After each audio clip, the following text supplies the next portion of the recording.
Well, a very good evening to you. I'm Ryan Broom with the CBC Evening News for Saturday, February 10th. In our top story, a multi-million-dollar short-term plan has been announced to curb sewage problems on the South Coast. Water Resources Minister Dr. David Estwick made the disclosure during a press conference at the Ministry of Agriculture this morning. The $12.9 million project involves digging wells as part of a bypass system for the sewage while breaches in the mains are repaired. Dr. Estwick says the method has been used by other Caribbean and international countries. Deep injection wells are wells that go down significantly excuse me, below the levels of the aquifers, and they are deep enough to ensure that there is enough material, rocks and so on, between the aquifers and where you will discharge your materials, that the likelihood of having materials coming back up and causing issues is relatively low. The minister has also apologized to those businesses and residents for the inconveniences they experienced so far. However, he can't give an exact timeline for the completion of the work due to its complex nature. We're not saying to you that we don't appreciate your difficulties. I mean, we empathize with you, and I make it my business to drive along every day, and I am bothered by what I see. But I also know when you have a big problem, the biggest mistake to make is to find a small solution for a big problem. Take your time and do it right. And I have confidence in the Barbados Water Authority's technical staff. I have confidence in the consultative process and processes that are ongoing. Apart from breakages in the main lines, the authority has encountered several challenges, including blockages in the system caused by foreign objects and infiltration of fresh water. Ryan Phillips, CBC News. Meanwhile, Dr. Estwick is warning people who have made illegal connections to the South Coast sewage system. He says the Barbados Water Authority will soon be cracking down on the practice. I have seen with my own two big eyes packaging materials for bacon and ham in sewage. How we get in there? We better understand what's going on in Barbados here. So either there are illicit connections,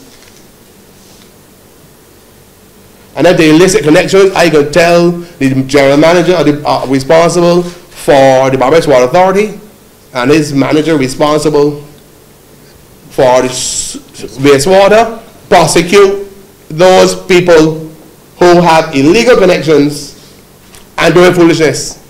Because there's no way that a whole face towel, hand towel, diapers, and so on can be flushed down a toilet.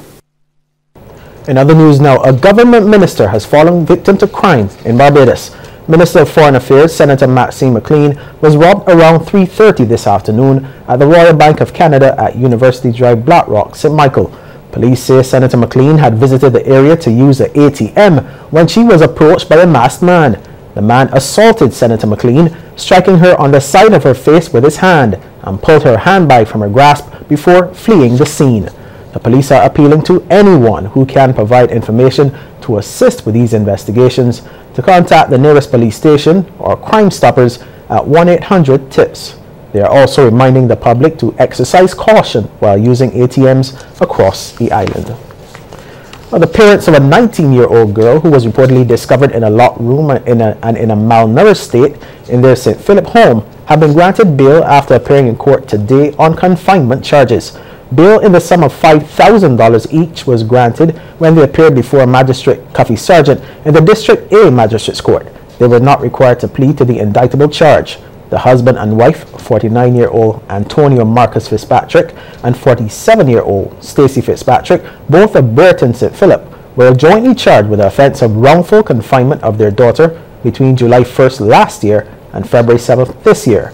Police, acting on information received, visited the Fitzpatrick's home on Wednesday. The daughter, whose hair was very unkempt, was subsequently transported to the Queen Elizabeth Hospital by ambulance for medical attention. The couple will return to court next Tuesday, February 13th. A new legislation may be needed to deal with people who record fights involving schoolchildren. This suggestion from Education Minister Ronald Jones. He says while there is a Computer Misuse Act, a specific clause should speak to this new trend.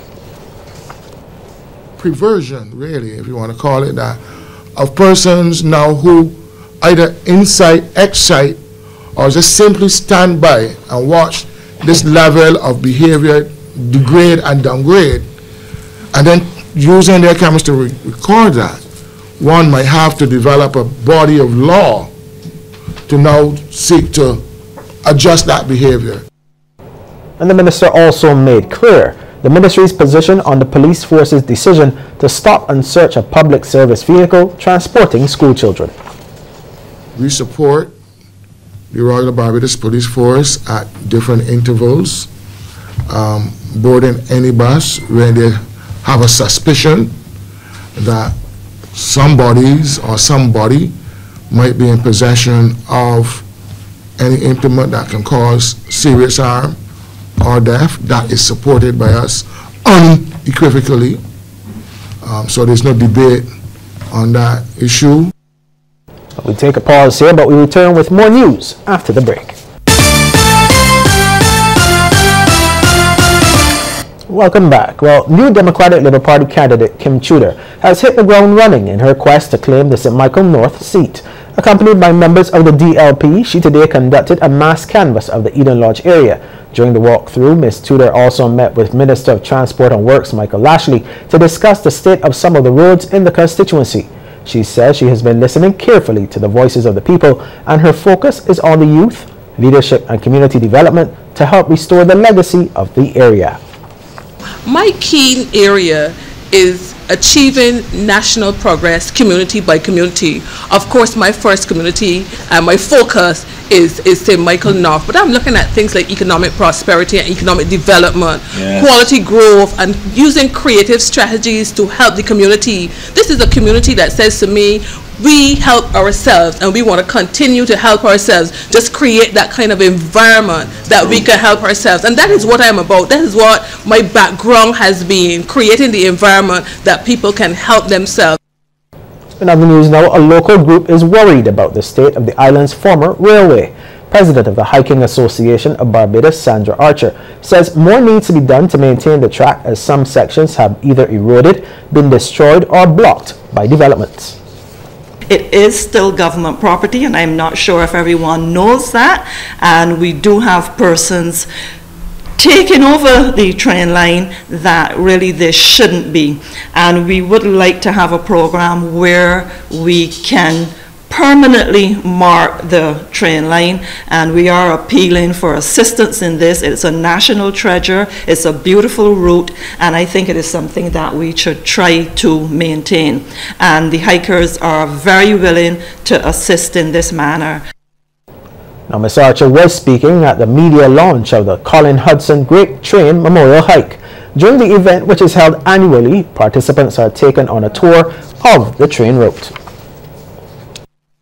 The train hike, as Miguel mentioned, it's from Bridgetown to Belplain, and it's Sunday, February 18th. We start at 6 a.m. officially. Yes, we do have people starting a little earlier, but the official start will be 6 a.m. from Independence Square, and we travel the route that the old train took through the St. George Valley. You're going Licorice Village, you're going Constant, we're going right through Buckley, Carrington's, Bushy Park, Consett Cutting, Bath, Bathsheba, Belplain, right across the island. Turning to some news from the region now and some carnival news, it's a hat trick for Trinidad and Tobago artist Voice. He's won the International Soca Monarch title for the third straight time. Voice defeated a strong field of finalists last night at the finals with his tune Year for Love. He says the song struck a chord with the people. Barbadian entertainer Marsville was among the 11 finalists. Overall, the International Soca Monarch is pleased with his win. The ways got described. I mean, in terms of the preparation, I must give kudos to my entire team and even Bungie Garland who advised that we take from Wednesday off. You know what I mean? I had a couple of shows Wednesday night and I sent him a voice note and he was like, yo, We're going with your voice right now. You need to cancel everything. You need to cool it. And that is exactly what we did. So, blessings to Bungie Garland and also to Black Stallion, the great Black Stallion, legendary Black Stallion, for teaming up with us, so to speak. This performance was sort of a tribute to him. So I want to say Black Stallion, blessings to each and every time. The first prize is 300,000 TT dollars. Second place finisher Blacks walked away with $200,000, and Orlando Octave, who secured third place, $150,000.